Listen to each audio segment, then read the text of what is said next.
Raptors head into the All-Star break on a winning note, and a satisfying one at that. A 123-113 win over the Orlando Magic at Scotiabank Arena this evening.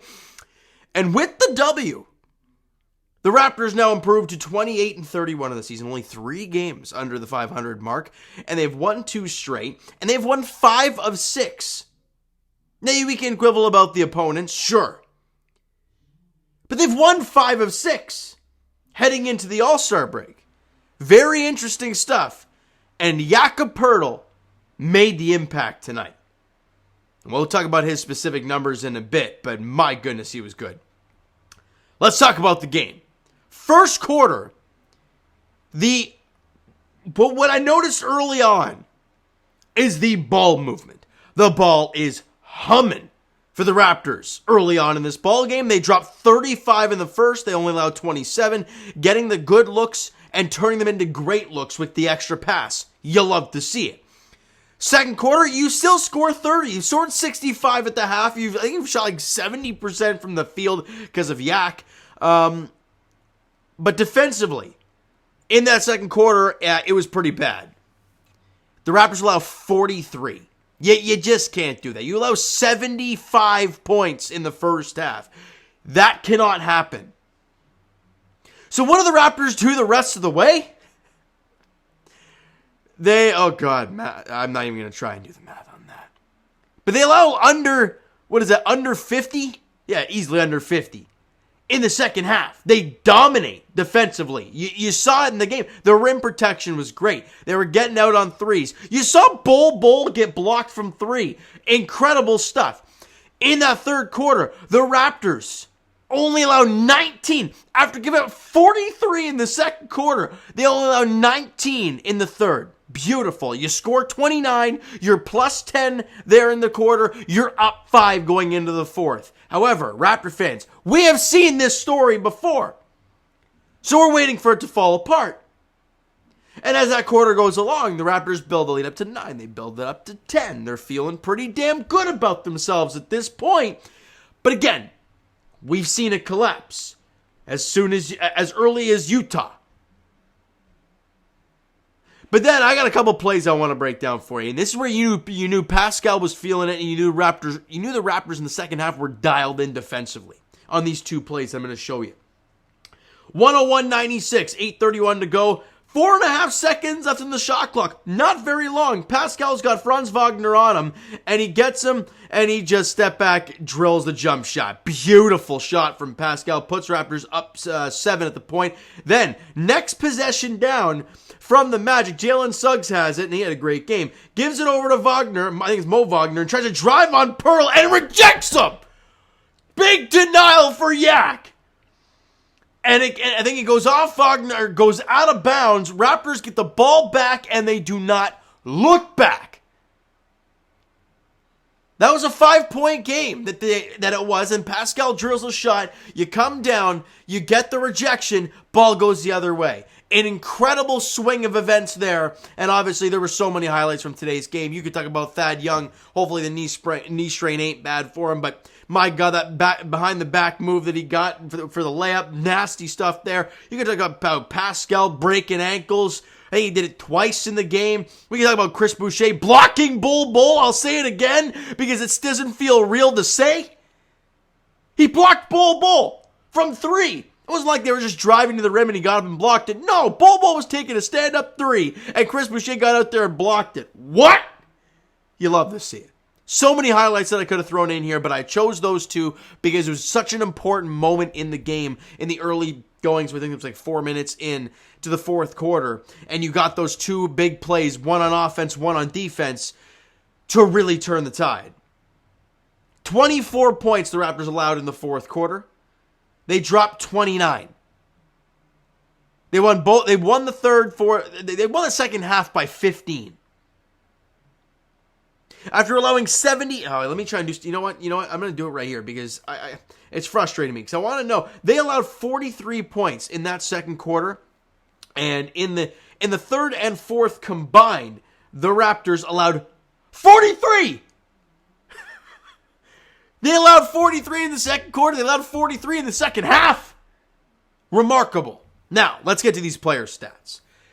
Starting with the MVP in today's game, Jakob Poeltl. And people be like, well, they were layups. And who cares? Honestly.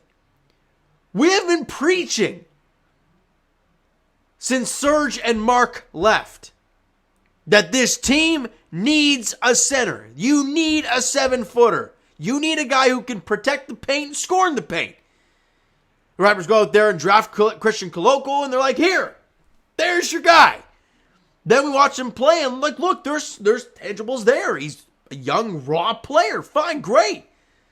But my God, it's painful to watch him foul out in 15 minutes and have hands of butter in the paint. Nothing against him. He's a rookie. He's a young kid. He will grow into a better player, a well-rounded player. But for right now, that's not going to fix it. And it was pretty evident because he is now not playing, and he's down in the 905 more often now. And there's a reason for that. Even before this trade, he was doing that. They bring in Yak, and he has stabilized that 5 spot. And tonight, I think he was like 1 or 2 points away from a career high in points. Dude dropped 30. Now, yes, he was getting set up, but I don't care. There was a lot of contact on these plays, and he was finishing as well. Had 9 boards and 2 assists as well. Shot, and this is the part that gets me, 15 of 17 from the field. Did he get to the free throw line at all? Hold on a second here. I didn't write down his free throw numbers. I just got to check to make sure that he didn't actually get to the free throw line one time. He didn't. Dude took 17 shots in the paint. Did he get fouled once? Interesting. Okay, whatever. But he also had 1 steal and 6 denials. What have we talked about, Raptor fans? Having a guy at the 5 who can, score within the paint. Boom, got that. A guy that can protect the paint. You got that. 6 blocks for him, and today he was a plus 18 while he was on the floor. Phenomenal night from Jakob Poeltl. And before I go any further, and I know I'm going to see people in the comments, I know I'm going to see on social media, you beat the Orlando Magic. Well, there's nothing to get happy about. Well, if you say that, you clearly do not watch the NBA. And I'm sorry to say it. It's a very it's not very smart. Not a very smart statement. Because Orlando started the season 5 of 20. They were 5 and 20 to start the year. They looked like they were automatically going to get Wemby. It was going to happen. Well, that team is only 11 games under 500 at 24 and 25. People, they're over 500 in the last 30 games. And oh yeah, by the way, I believe they've beaten Boston 3 times this year. Let me go through some of these games. They beat Denver. There's 1, right? They beat Philly. There's 1 Boston win. And was that at home? Yeah, that was at home. I know they beat them. Yeah. So they faced Boston on a back-to-back in Boston twice, and they beat them both times. This team has been playing some very inspired basketball, and if you watch this game today, you see the talent is there for Orlando. So for the Raptors go out there and win by 10, and for this team to play as hard as they did, you got to give the Raptors credit. I was very impressed, and I'm very proud of the guys after this one. Now, Fred VanVleet. Look, the percentages, not great from the field. 3 of 12. 10 points in the game. Did get a rebound. However, was 2 assists shy of his career high in assists. He had 15 dimes today. I think he had 7 in the first quarter as well. That's the ball movement like I was talking about. Ball was humming. He had 15 dimes. Only took 12 shots. Wasn't forcing it. I love that. 3 of 9 from 3. Took them while they were there. Shot 33% from there. Not great, but not terrible. 3 steals and a denial. Was a plus 14. Sure, the shot wasn't falling, but he didn't force. He didn't take 20 shots and shoot 6 of 20. No. 3 of 12. The 3 he makes were from distance. And he had 15 dimes. Good stuff from Fred. Scotty B. I thought he played phenomenal defense.